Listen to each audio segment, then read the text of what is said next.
Halo,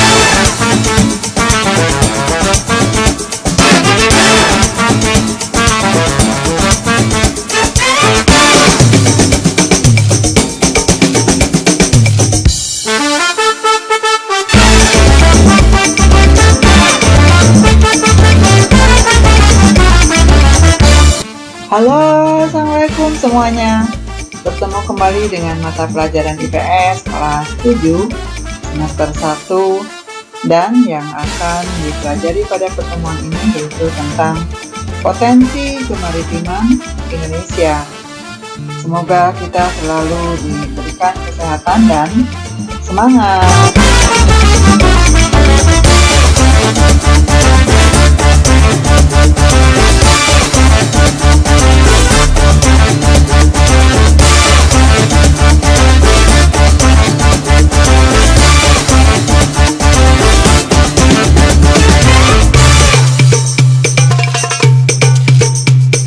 Sebelum menyimak materi, silahkan nanti diisi jawaban di kolom komentar dengan pertanyaan yaitu seberapa cintakah kita mencintai tanah air Indonesia, kemudian apakah kita selalu mencintai produk-produk dan hasil karya bangsa kita sendiri. Nah, silahkan nanti jawab di kolom komentar. Dan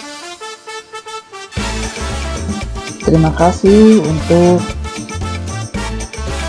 yang sudah like. Kemudian jangan lupa tekan tombol lonceng sebagai notifikasi bila ada video-video yang terbaru. Dan jangan lupa untuk subscribe.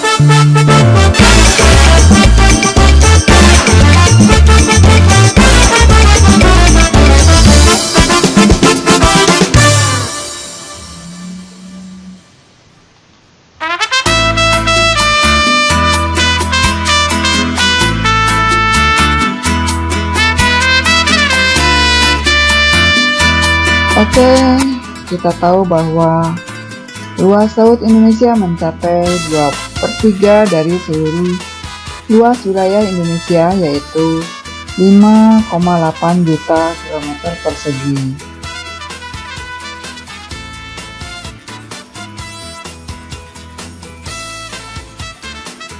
Di dalam laut tersebut tersimpan kekayaan alam yang luar biasa besarnya.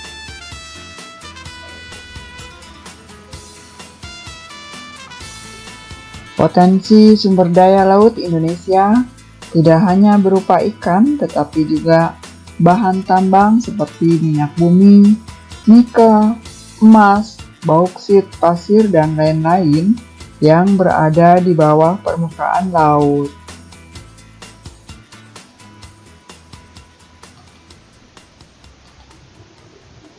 Kekayaan yang dapat dimanfaatkan dari sumber daya laut yang lain adalah sumber daya alam berupa mangrove, terumbu karang, dan lain-lain.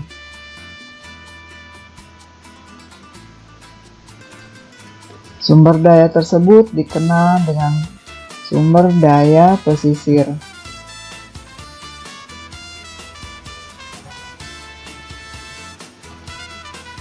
Yang pertama yaitu perikanan. Sumber daya perikanan laut merupakan salah satu potensi sumber daya laut di Indonesia yang sejak dulu telah dimanfaatkan penduduk.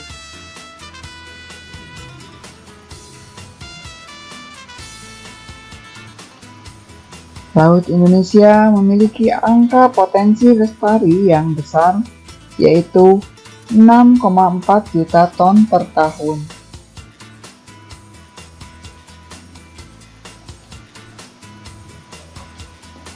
Potensi lestari adalah potensi penangkapan ikan yang masih memungkinkan bagi ikan untuk melakukan regenerasi hingga jumlah ikan yang ditangkap tidak mengurangi populasi ikan.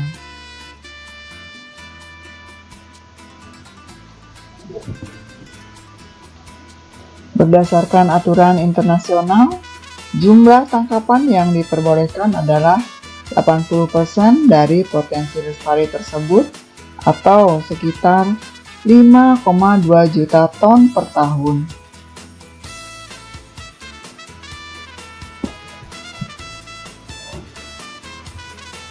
Kenyataannya, jumlah hasil tangkapan ikan di Indonesia belum mencapai angka tersebut. Ini berarti masih ada peluang untuk meningkatkan jumlah tangkapan yang diperbolehkan.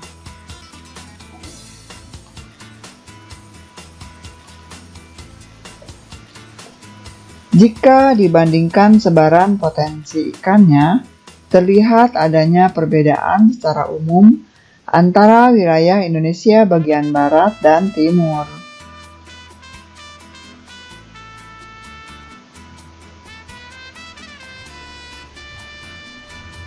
Di Indonesia bagian barat dengan rata-rata kedalaman laut 75 meter, jenis ikan yang banyak ditemukan adalah ikan pelagis kecil. Kondisi agak berbeda terdapat di kawasan Indonesia bagian timur dengan rata-rata kedalaman laut mencapai 4.000 meter persegi.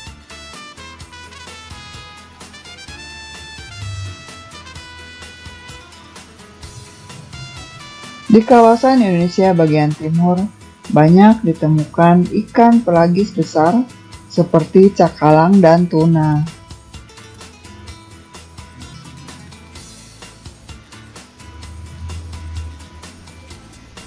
Selain ikan yang tersedia di lautan, penduduk Indonesia juga banyak yang melakukan budidaya ikan, terutama di daerah pesisir.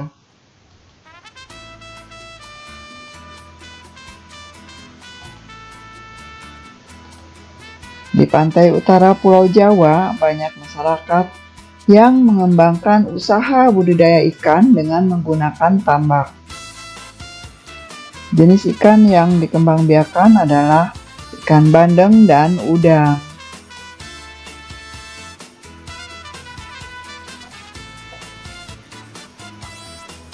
Kekayaan alam kita yang berupa ikan banyak diambil oleh nelayan dari negara lain berupa praktek pencurian ikan atau illegal fishing. Ada beberapa wilayah perairan Indonesia yang rawan dengan kegiatan illegal fishing.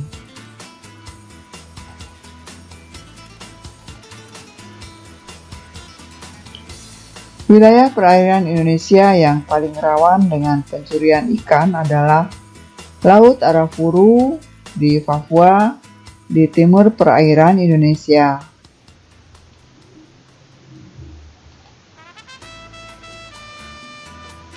Selanjutnya, hutan mangrove. Selain ikan, kekayaan laut Indonesia juga berada di wilayah-wilayah berupa hutan, mangrove, rumput laut, padang, dan terumbu karang.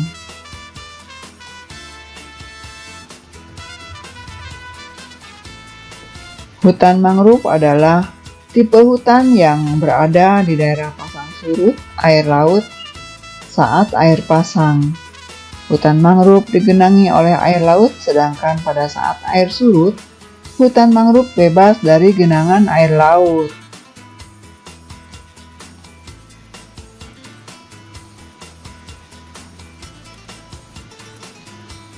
Umumnya, hutan mangrove berkembang dengan baik pada pantai yang terlindung muara sungai atau laguna.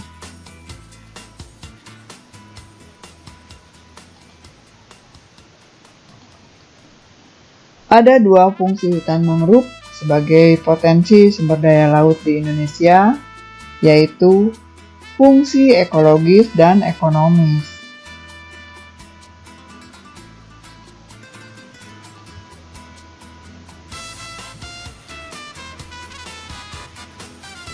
Fungsi ekologis hutan mangrove adalah sebagai habitat atau tempat hidup binatang laut untuk melindungi atau untuk berlindung mencari makan dan berkembang biak. Fungsi selanjutnya yaitu dari fungsi ekologis, yaitu untuk melindungi pantai dari abrasi air laut.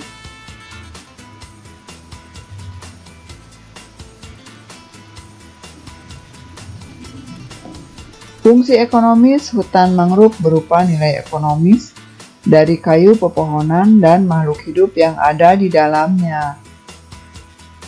Biasanya, penduduk memanfaatkan kayu sebagai bahan kayu bakar atau bahan pembuat arang.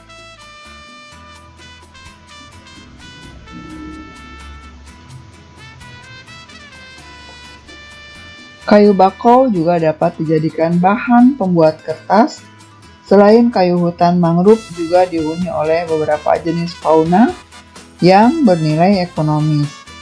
Misalnya, udang dan jenis ikan lainnya yang berkembang biak dengan baik di wilayah ini.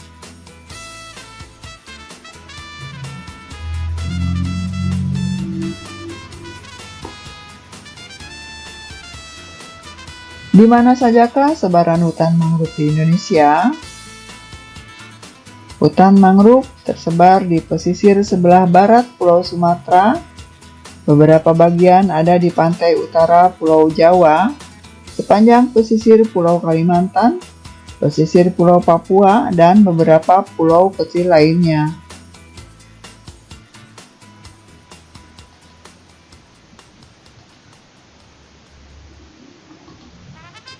Luas hutan mangrove di Indonesia mencapai kurang lebih sekitar 3 juta hektar yang tersebar di sepanjang 95.000 km pesisir Indonesia.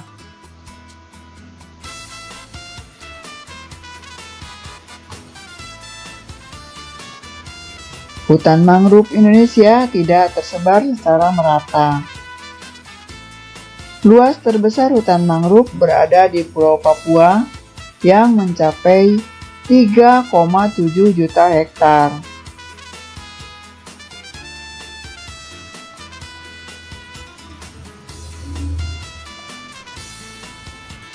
Berikutnya adalah Sumatera 417.000 hektar, Kalimantan 165.000 hektar, Sulawesi 53.000 hektar, Pulau Jawa 34,4 ribu hektar, Bali dan Nusa Tenggara 3,7 hektar.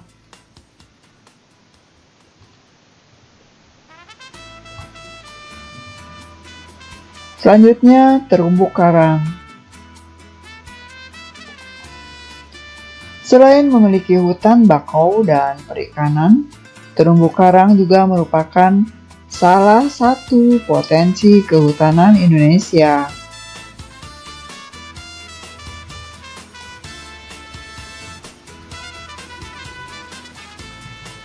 Terumbu karang adalah terumbu batuan sedimen kapur di laut yang terbentuk dari kapur yang sebagian besar dihasilkan dari koral atau binatang yang menghasilkan kapur untuk kerangka tubuhnya.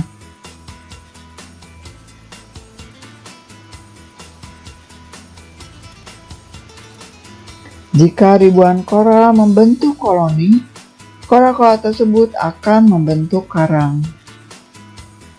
Sebagian negara kepulauan Indonesia merupakan negara yang memiliki terumbu karang terluas di dunia.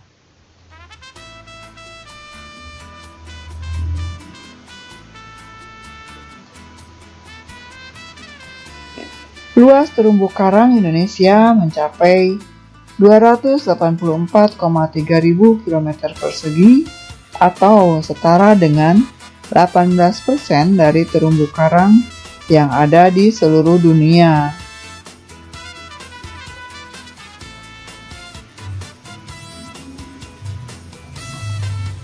Kekayaan terumbu karang Indonesia tidak hanya dari luasnya, akan tetapi juga keanekaragaman hayati yang ada di dalamnya.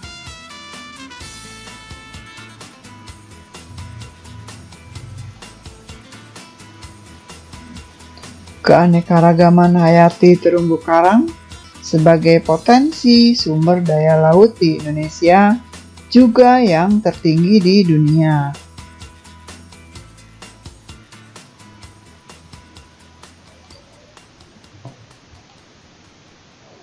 Di dalamnya terdapat 2.500 jenis ikan, 2.500 jenis moluska, 1.500 jenis udang-udangan, dan 590 jenis karang.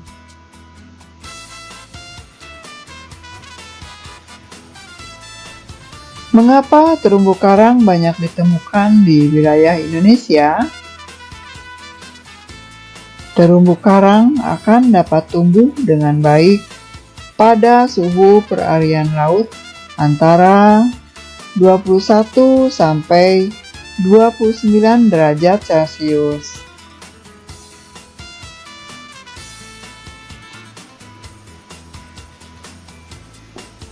Pada suhu lebih besar atau lebih kecil dari itu, pertumbuhan terumbu karang menjadi kurang baik. Karena Indonesia berada di daerah tropis dan suhu perairan yang hangat, pantaslah jika terumbu karang banyak ditemukan di Indonesia.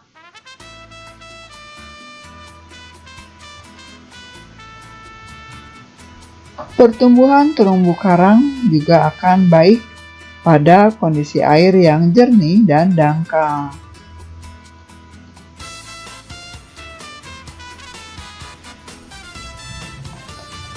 Kedalaman air yang baik untuk tumbuhnya terumbu karang tidak lebih dari 18 meter. Jika lebih besar dari kedalaman tersebut, pertumbuhan terumbu karang juga akan menjadi kurang baik.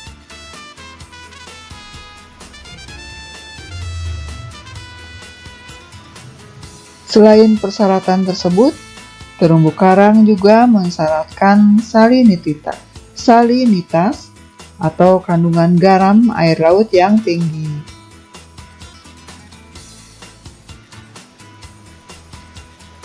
Oleh karena itu, terumbu karang sulit hidup di sekitar muara sungai karena kadar garam air lautnya menurun akibat percampuran air sungai ke laut.